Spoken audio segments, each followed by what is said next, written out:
Hi, welcome to the 13th floor. I'm Marty Duda. Today we have Hopetoun Brown. Am I pronouncing it correctly? Exactly. Amazing. I thought for sure I'd mess it up. Super. So we have Nick Atkinson and Tim Stewart, who folks may know you from your other band, Supergroove, correct? Aye. So I guess the first question is, even though you've been doing this a little while, I'm sure there are still people who aren't aware of your existence. So what caused the two of you to do this as kind of an offshoot thing? Well, Tim and I have known each other for a long time, since we were 8 years old. So That's a long time. It's a bit of a saga. And we started playing wind instruments about the same time when we were 13, and almost immediately formed the band with Carl Stephen that went on to become Supergroove. Had lots of blues iterations.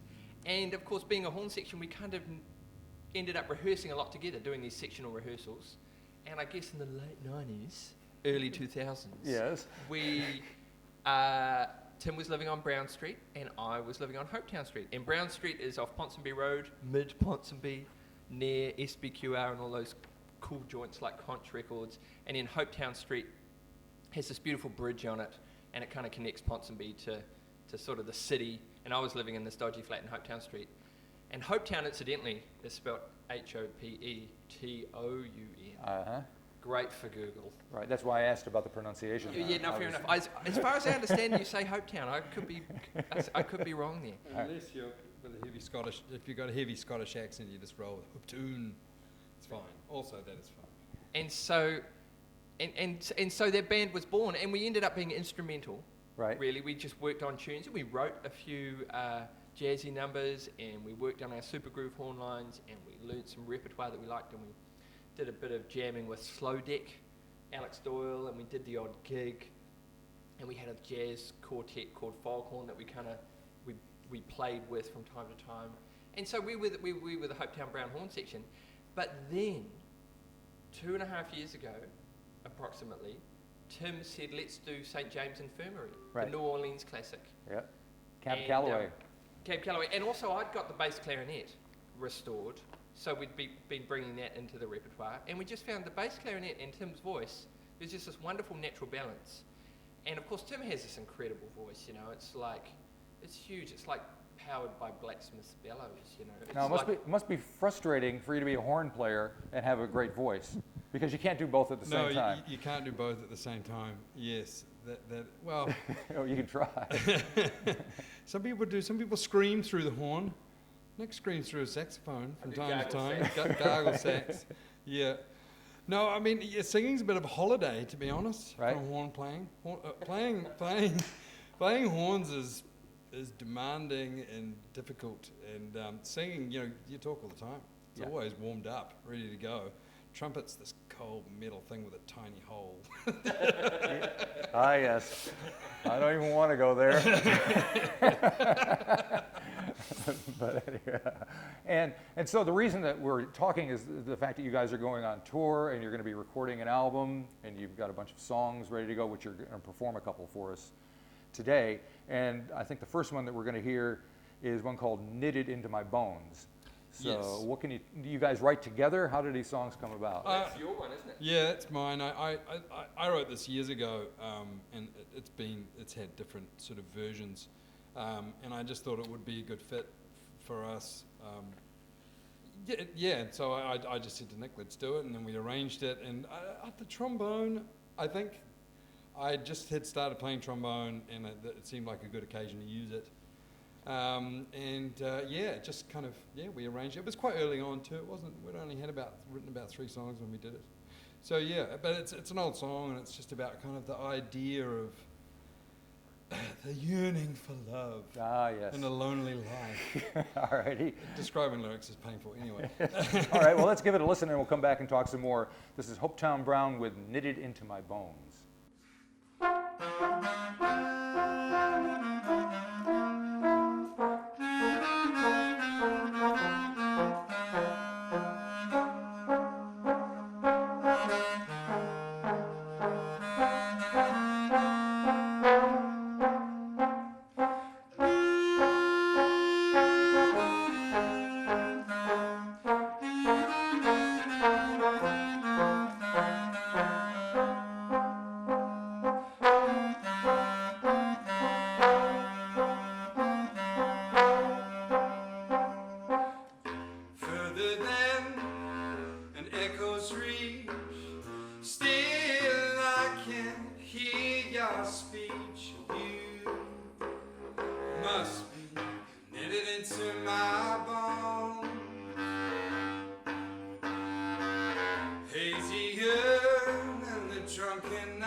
into my bones.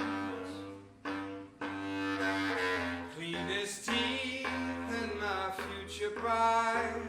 I perspired through a sleepless night. You must be knitted into my bones. You're not under the rocks I'm lifting. There must be more to you than this chill. When I fall through the hole in my bed, I turn to strangers instead of you. Knitted into my bones.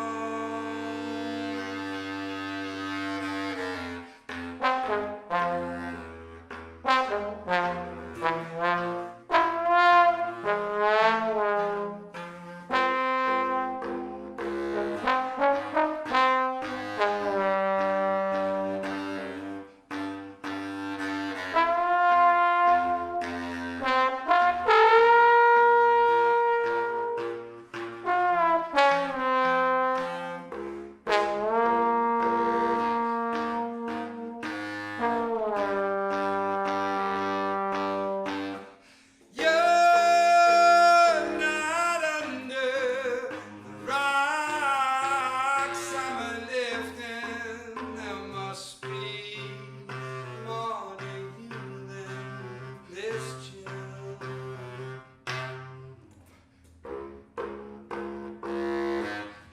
Knitted into my bones.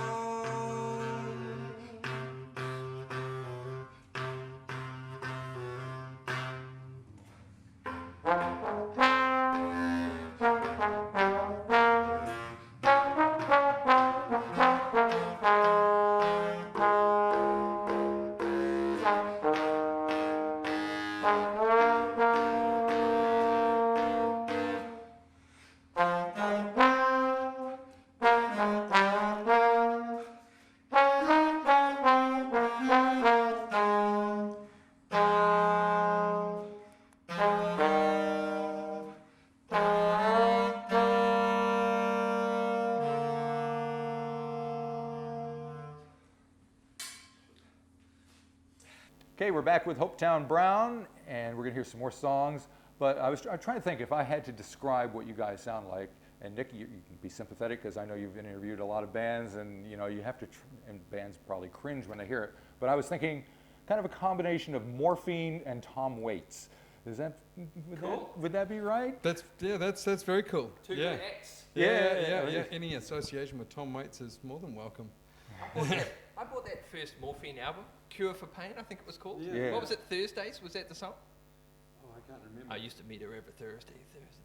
And Baritone Sax. Yeah, they were pretty awesome.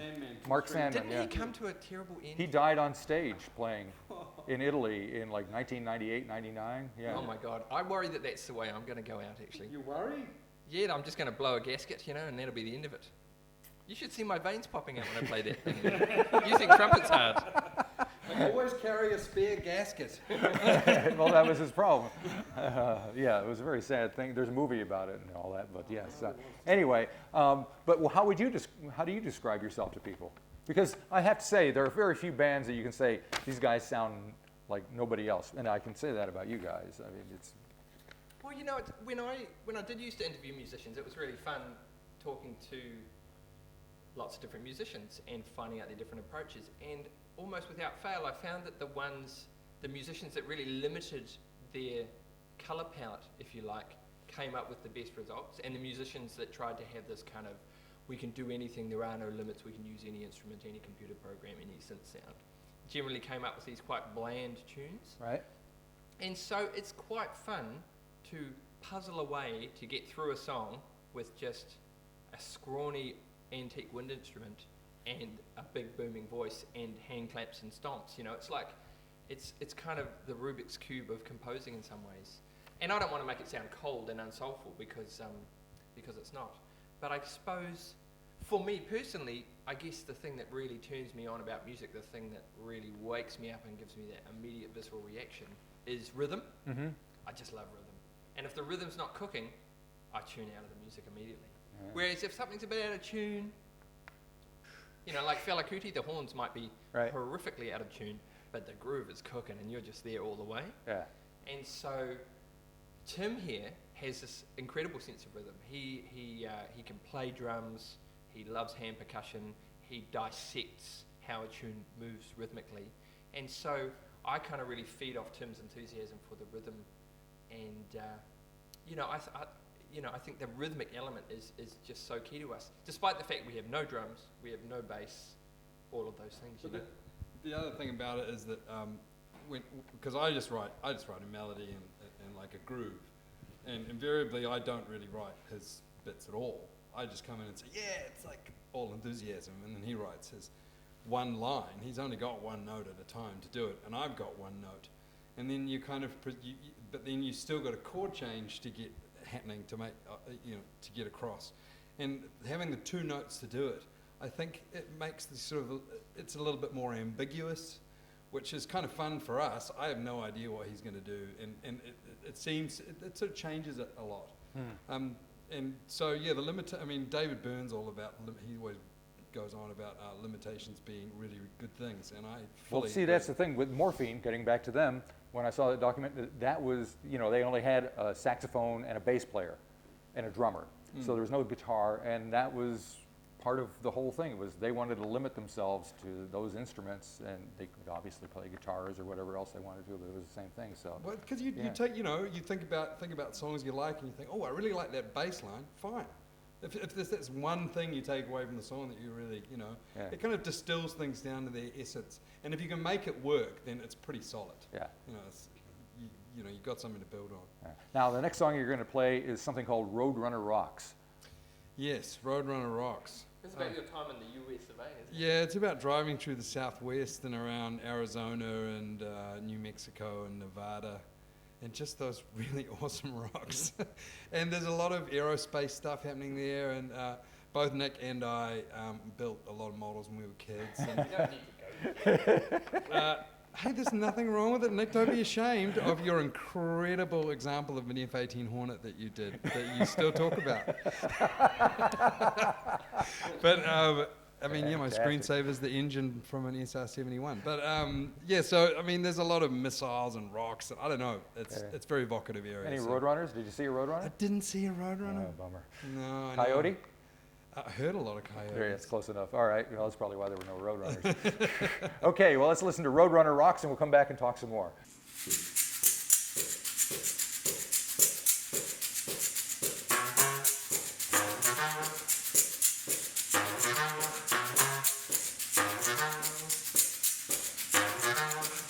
White lines fade out in the stream.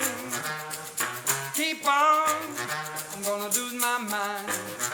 Bury your soul out here and you won't ever find it. The road running rocks are all around.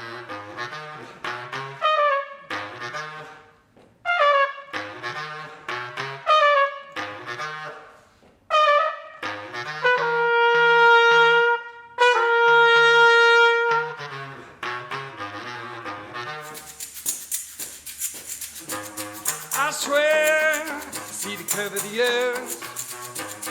Whole towns seem lost at sea. White sand swallowed up and left our names behind. Missiles echo woven. There's a big dry space in my mind. Can't fill it up, leave it behind. There's a big dry space in my mind. I can't fill it up, leave it behind. There'll always be a way back to here. There'll always be a way back to here. My love.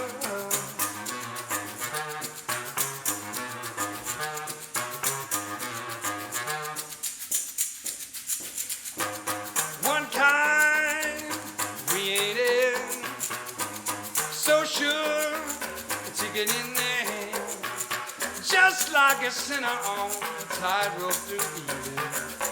Hop 15, take me straight there. There's a big dry space in my mind. I can't fill it up, leave it behind. There's a big dry space in my mind. I can't fill it up, leave it behind. There'll always be a way back to here. There'll always be a way back to here. My love.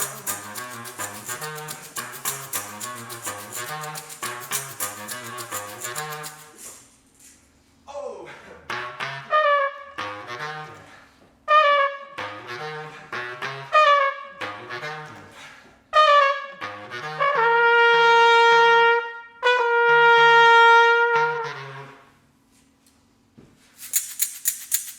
Oh.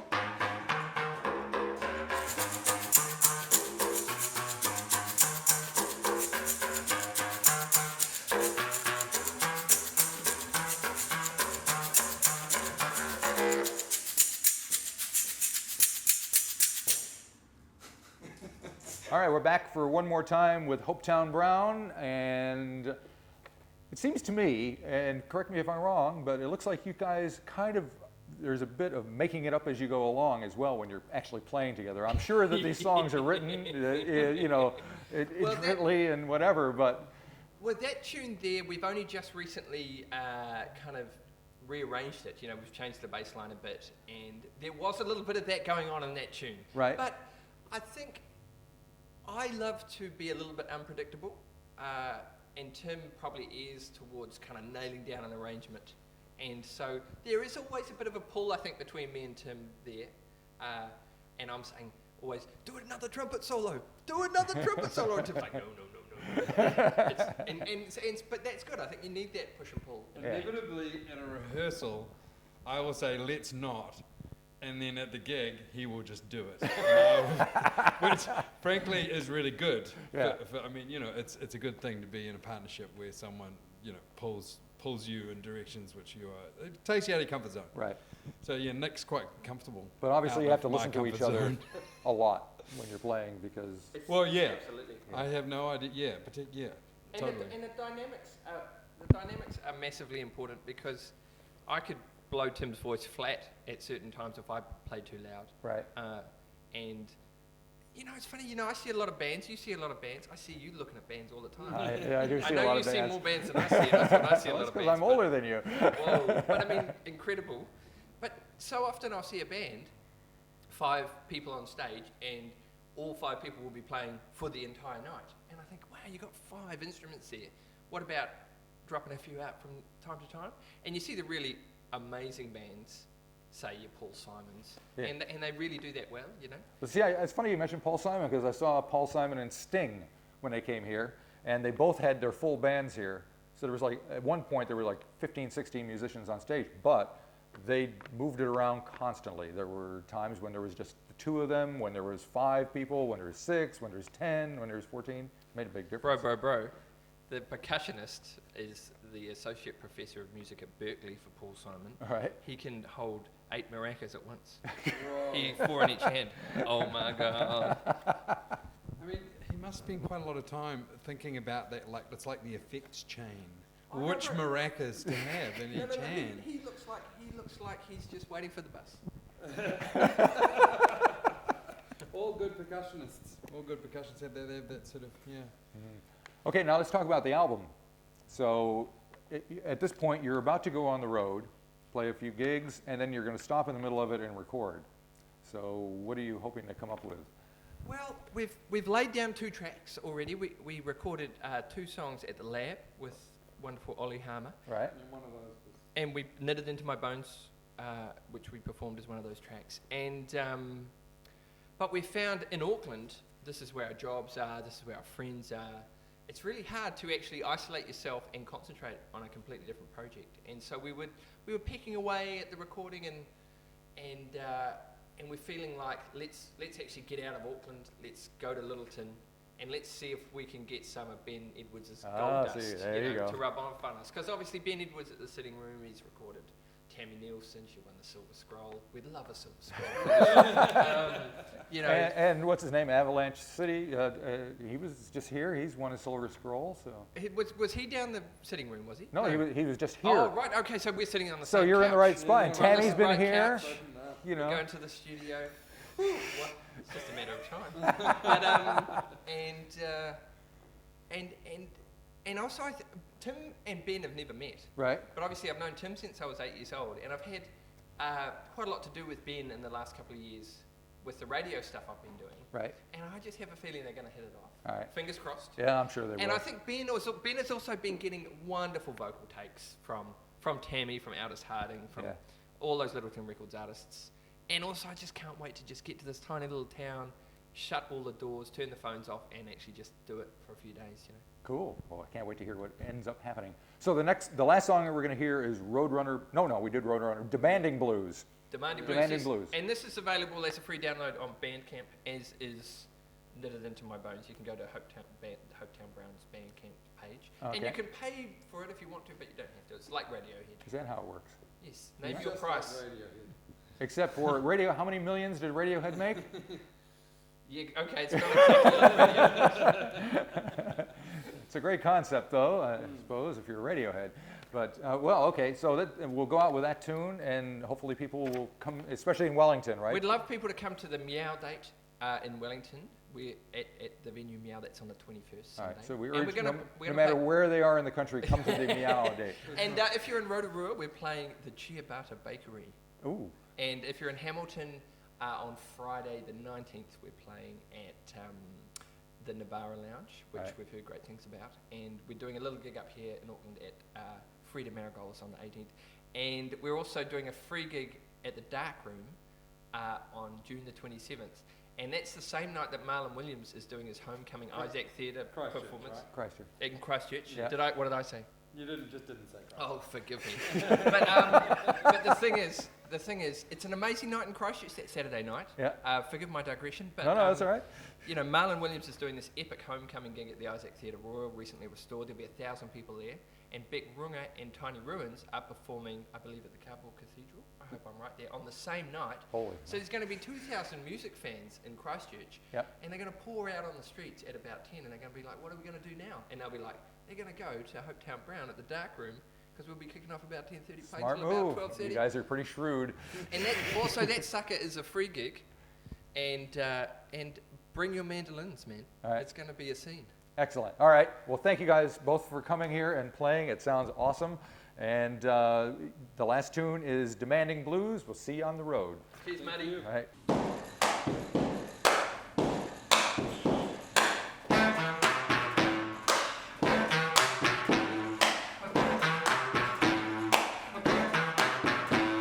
Fill my cup, read my mood, hold your tongue, spit my food.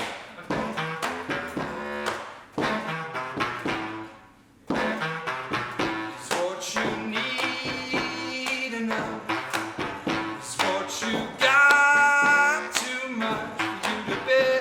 What you need enough is what you got. Too much for you to spare.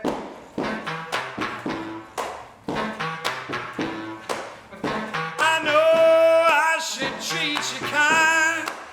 I can't help it, you say you don't mind. Mama failed to beat the devil out of my skin.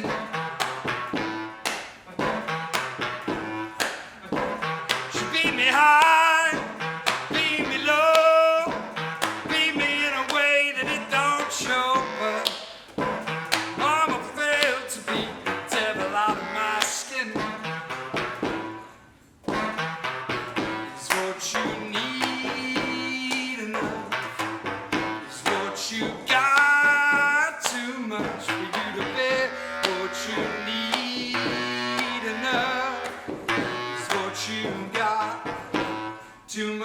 you to spare.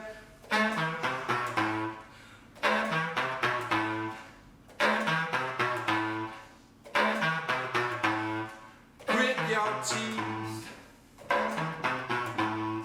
lose your stand, close your eyes, put out your hand. Mama failed to beat the devil out of my skin. She beat me high, beat me low, beat me in a way that it don't show. But Mama failed to be is what you need enough. Is what you got too much for you to bear. What you need enough is what you got too much for you to spare. What you need enough is what you got too much for you to bear. What you need enough is what you got too much for you to spare.